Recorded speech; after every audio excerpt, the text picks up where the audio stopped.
চাওক এঞ্জেলা, ইয়াৰ পূৰ্বে কচুতলিৰ এই য'ত আজি পুনৰ উচ্ছেদ চলিছে, এই অঞ্চলত ইয়াৰ পূৰ্বে 3বাৰ অভিযান চলিলে আৰু 3বাৰ উচ্ছেদ অভিযান চলোৱাৰ পিছতো দেখা পোৱা গ'ল যে ইয়াৰ পৰা সম্পূৰ্ণ বেদখলকাৰী উচ্ছেদ কৰিব পৰা নগৈছিল আৰু ইয়াৰ একাংশ লোকে কৈছিল যে তেওঁলোকে অজুহাত দেখাইছিল যে তেওঁলোকৰ থাকিবলৈ ঘৰ নাই, একাংশ লোকে অজুহাত দেখাইছিল যে তেওঁলোকে ইয়াৰ পৰা যাবলৈ অন্য স্থান নাই, একাংশই দেখাইছিল যে তেওঁলোকৰ মাটিখিনি চৰকাৰী ভূমি নহয়, এনেদৰে বিভিন্ন কাৰণ দৰ্শাইছিল।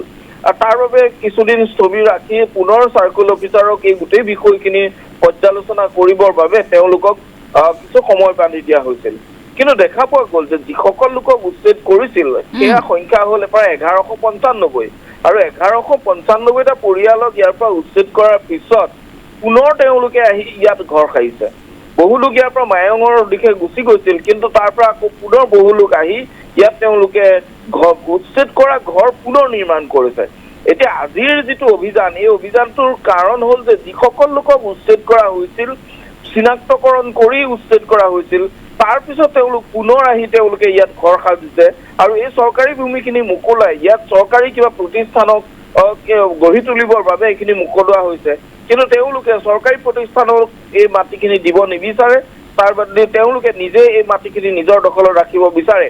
এই চক্ৰান্তটোৰ বিৰুদ্ধে আজি পুনৰ এই উচ্ছেদ অভিযান আৰম্ভ হৈছে। ইতিমধ্যে প্ৰায় কেইবা শতাধিক আৰক্ষী ইয়াত উপস্থিত হৈছে। তেওঁলোকে এই উচ্ছেদ অভিযান কিছু সময় পূৰ্বৰ পৰা আৰম্ভ কৰিছে। হয়তো আজিৰ দিনৰ ভিতৰত এই প্ৰায় 40টামান বাসগৃহ আছে, এই সকলো তেওঁলোকে উচ্ছেদ কৰিবলৈ সক্ষম হ'ব।